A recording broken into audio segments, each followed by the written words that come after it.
Hi, how's it going? Good, how are you? I'm doing good. We're just sitting here at Bradley Park, huh? Sure are. Getting an evening walk-in, evening ruck. So what are we gonna talk about, babe? The consciousness. Consciousness. What is consciousness? There's a little voice inside your head telling you to do things. Yes, it is. They say it's the authentic voice of God.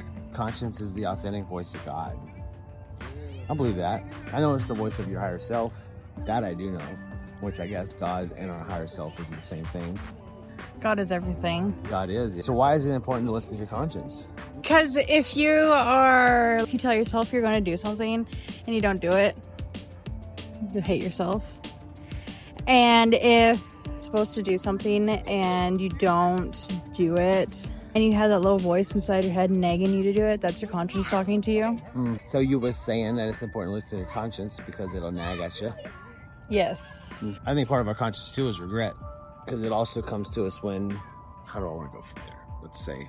So today I was sitting on the couch and watching TV, and there was a commercial on, and I don't know what triggered this thought. Oh, actually how it happened was like, I was hoping that you were getting home early enough that we still have daylight to do this outside. And I remembered our topic, which was the conscience, and I remember the topics that I had texted you saying how the conscience, your subconscious remembers things. And then it went from that to like telling yourself that you don't look good or think you're fat or all these negative thoughts about yourself.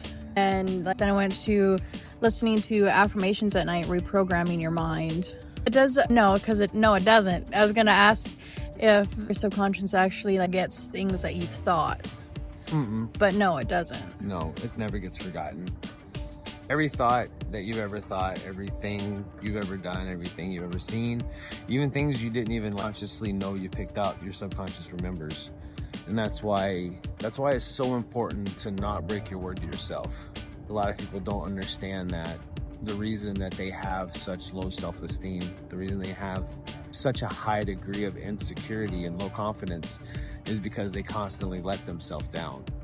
And I always describe it like you're in a partnership with somebody and that partner constantly tells you that they're gonna show up, they're gonna do something for you, and they're constantly letting you down and not doing it. You're going to learn to distrust that person, and you're going to lose confidence in them. You're going to lose confidence in their ability to hold their word.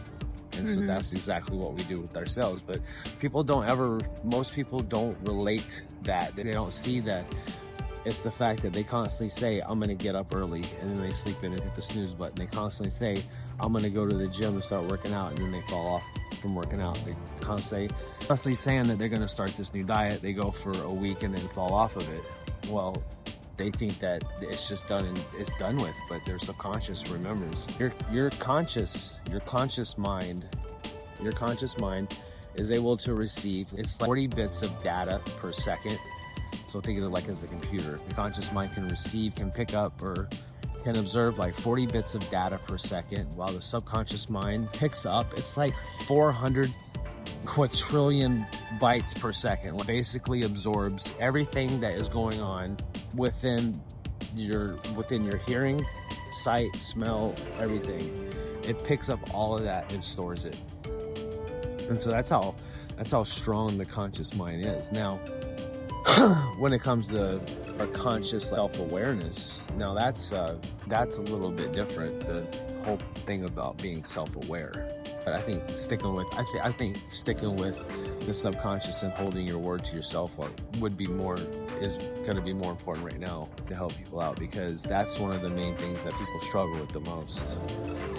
They say think about your mind as an iceberg. The conscience is the little top that sticks out, and the subconscious is everything down below. Yeah. Because conscious mind operates.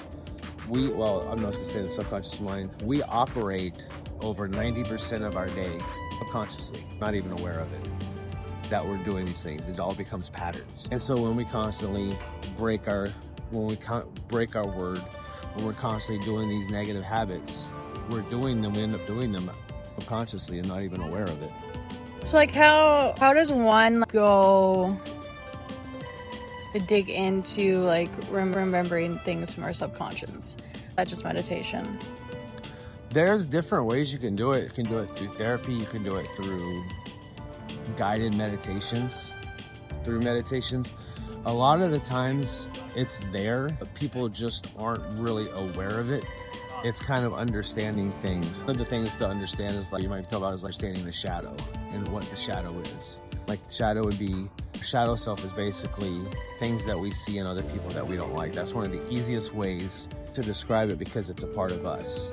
You're right. And so if you think about it, like, we only know, so I was thinking about this morning, it was kind of funny. We only know ourselves. We only know us. And so when we look at another person and we see something, that has to be a part of us in order to even see it. You know what I mean? Like, when you see arrogance in somebody or something like that, that has to be a part of you to be able to see it and pick it out. Whether it's a hidden trait, whether it's something you despise about yourself. Shadow comes out in a lot of different ways, but digging into the subconscious mind, you can reprogram it. One of the best ways to reprogram, yes, is affirmations, but you have to take action. Everyone forgets that part about affirmations. Everyone thinks that they can reprogram their subconscious by standing in front of a mirror and saying something 10 times a day. But 99% of an affirmation is taking action, because you have to. So an affirmation, right? The base word of affirmation means affirming, to affirm. So you have to affirm those words by taking action. You have to affirm that by taking action. And that's what a lot of people miss. And once you start doing that, once you start looking at yourself and you're saying, you know, I am this or I am that, and you start doing it, then that becomes part of your subconscious programming. So, like, how do you know, like, what if you only listen to things at night? How do you know what they're saying? Your subconscious mind picks that up. But how do you put that into action if you don't know what the video is saying for 8 hours? So how about this? How about you drive somewhere and it's, say, like, you drive home from work, or you drive to your mom's, or for your mom's, or somewhere that you drive a lot. You ever have like 5-10 minute periods where you're like, holy shit, I don't even remember going this distance, right? You don't remember that, right? Who drove this? Yeah, like drove it. Like, or you get home and you're like, holy shit, I don't even know. I just drove home and I don't remember one bit of it. You were operating in your subconscious mind. Well, that's exactly what listening to affirmations at night does.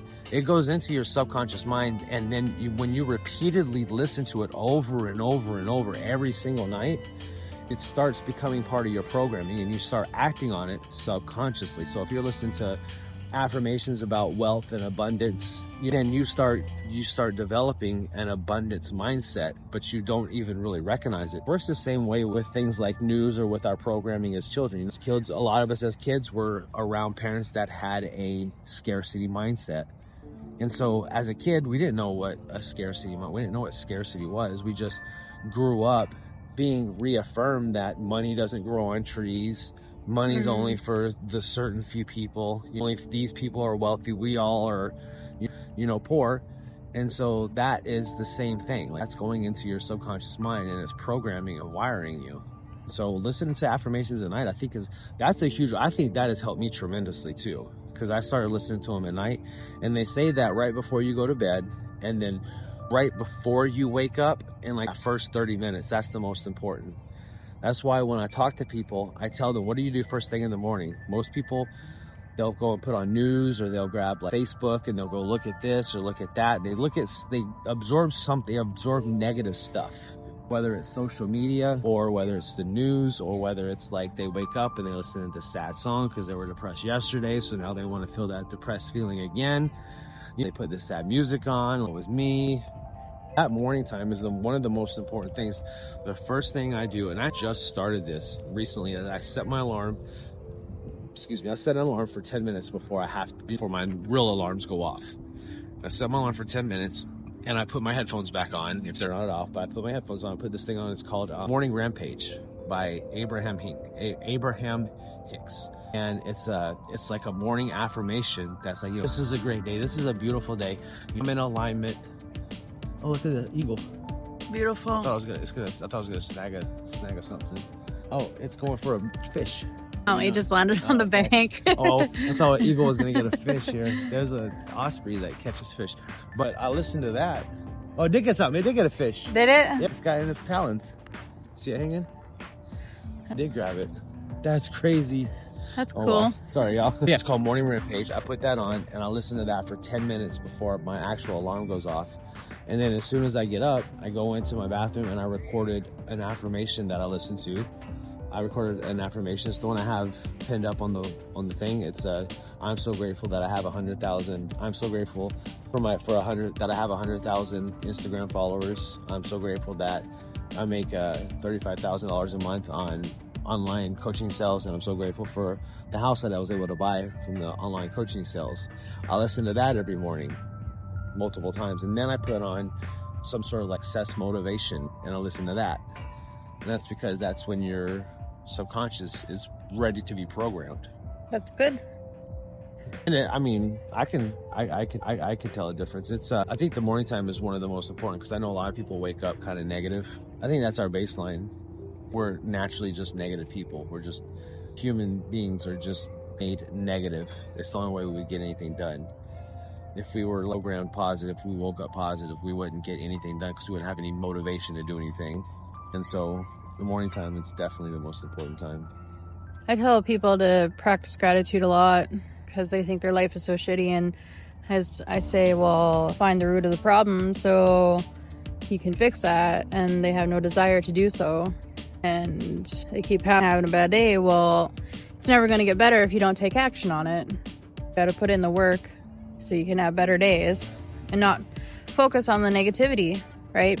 You tell me all the time, well, not anymore, because I'm not in that negative headspace anymore, to focus on what we have rather than what we don't, right? Because think it and speak it into existence, and that's all you're going to see. Yep, exactly.